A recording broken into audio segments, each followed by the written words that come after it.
ओम गंगणपते नमः। आप सभी का आपके अपने चैनल पर बहुत बहुत स्वागत है। आज इस वीडियो में हम माघ मास महात्म्य के दूसरे अध्याय का रसपान करेंगे।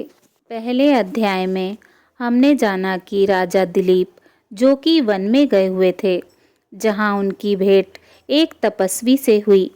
वे तपस्वी उनसे कहते हैं कि माघ माह में स्नान का अत्यंत महत्व होता है, किंतु राजा उनसे हाथ जोड़कर प्रार्थना करते हैं कि वे माघ मास के स्नान के फल को नहीं जानते हैं और उनसे प्रार्थना करते हैं कि कृपया वह उन्हें विस्तार पूर्वक माघ माह के स्नान का महत्व बताएं।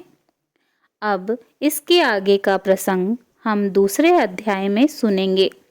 राजा के ऐसे वचन सुनकर तपस्वी कहने लगे कि हे राजन, भगवान सूर्य बहुत शीघ्र उदय होने वाले हैं, इसीलिए यह समय हमारे लिए स्नान का है, कथा का नहीं। सो आप स्नान करके अपने घर को जाओ और अपने गुरु श्री वशिष्ठ जी से इस महात्म्य को सुनो। इतना कहकर तपस्वी सरोवर में स्नान के लिए चले गए और राजा भी विधि पूर्वक सरोवर में स्नान करके अपने राज्य को लौट आए और रानिवास में जाकर तपस्वी की सब कथा रानी को सुनाई। तब सूत जी कहने लगे कि महाराज, राजा ने अपने गुरु वशिष्ठ से क्या प्रश्न किया और उन्होंने क्या उत्तर दिया, सो हमसे कहिए।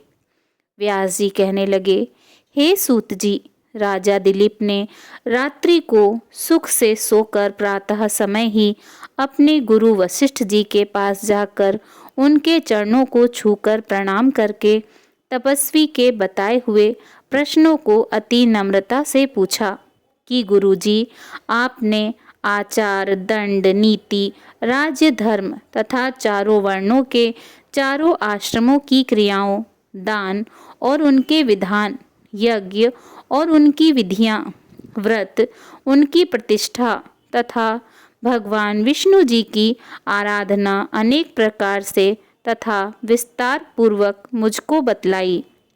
अब मैं आपसे माघ मास में स्नान के महत्व को सुनना चाहता हूँ। सो है तपोधन, नियम पूर्वक इसकी विधि समझाइए। गुरु वशिष्ठ जी कहने लगे कि हे राजन, तुमने दोनों लोकों के कल्याणकारी, वनवासी तथा गृहस्थियों के अंतःकरण को पवित्र करने वाले माघ मास के स्नान का बहुत सुंदर प्रश्न पूछा है।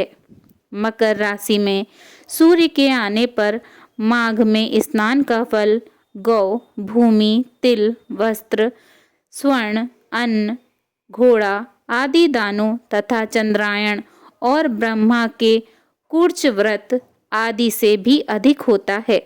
वैशाख तथा कार्तिक में जप, दान, तप और यज्ञ बहुत फल देने वाले होते हैं, परंतु माघ मास में इनका फल बहुत ही अधिक होता है। माघ में स्नान करने वाला पुरुष राजा और मुक्ति के मार्ग को जाने वाला होता है। दिव्य दृष्टि वाले महात्माओं ने कहा है कि जो मनुष्य माघ मास में सकाम या भगवान के निमित्त नियम पूर्वक माघ मास में स्नान करता है, वह अनंत फल वाला होता है। उसको शरीर की शुद्धि, प्रीति, ऐश्वर्य तथा चारों प्रकार के फलों की प्राप्ति होती है। अदिति ने 12 वर्ष तक मकर संक्रांति में अन्न त्याग कर स्नान किया। इससे तीनों लोकों को उज्जवल करने वाले 12 पुत्र उत्पन्न हुए। माघ में स्नान करने से ही रोहिणी, सुभगा, अरुंधति दानशीलता हुई और इंद्राणी के समान रूपवती होकर प्रसिद्ध हुई। जो माघ मास में स्नान करते हैं तथा देवताओं के पूजन में तत्पर रहते हैं, उनको सुंदर स्थान, हाथी और घोड़ों की सवारी तथा दान को द्रव्य प्राप्त होता है। अतिथियों से उनका घर भरा रहता है और उनके घर में सदा वेद ध्वनि होती रहती है। वह मनुष्य धन्य है जो माघ मास में स्नान करते हैं, दान देते हैं तथा व्रत और नियमों का पालन करते हैं। और दूसरे जो पुण्य के क्षीण होने से मनुष्य स्वर्ग से वापस आ जाता है, परंतु जो मनुष्य माघ मास में स्नान करता है वह कभी स्वर्ग से वापस नहीं आता। इससे बढ़कर कोई नियम, तप, दान, पवित्र और पापनाशक नहीं है। भृगु जी ने मणि पर्वत पर विद्याधरों को यह सुनाया था। तब राजा ने कहा कि हे ब्राह्मण, भृगु ऋषि ने कब मणि पर्वत पर विद्याधरों को उपदेश दिया था, सो बताइए। तब ऋषि जी कहने लगे कि हे राजन, एक समय 12 वर्ष तक वर्षा न होने के कारण सब प्रजा क्षीण होने लगी। संसार में बड़ी उद्विग्नता फैल गई। हिमाचल और विंध्याचल पर्वत के मध्य का देश निर्जन होने के कारण श्राद्ध, तप तथा स्वाध्याय सब कुछ छूट गए। सारा लोक विपत्तियों में फंसकर प्रजाहीन हो गया। सारा भूमंडल फल और अन्न से रहित हो गया।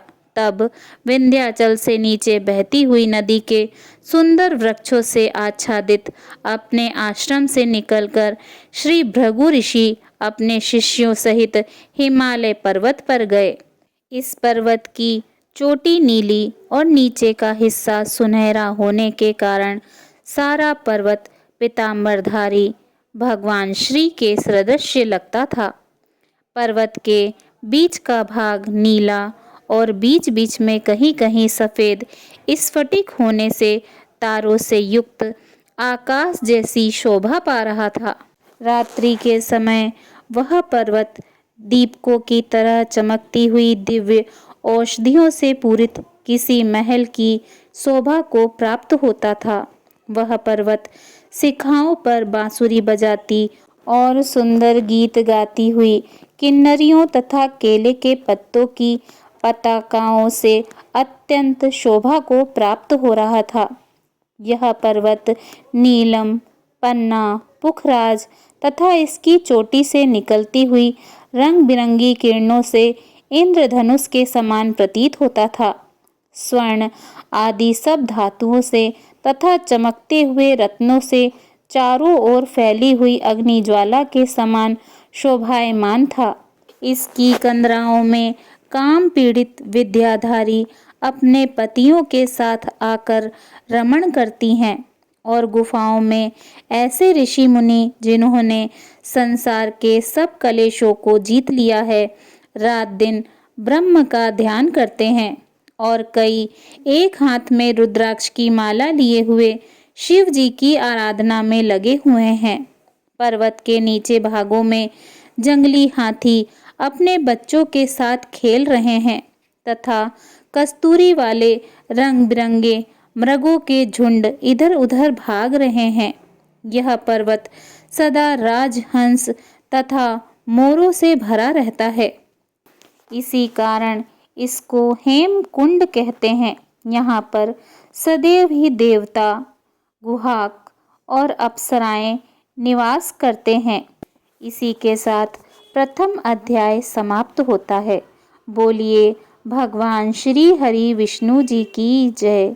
ओम नमो भगवते वासुदेवाय नमः।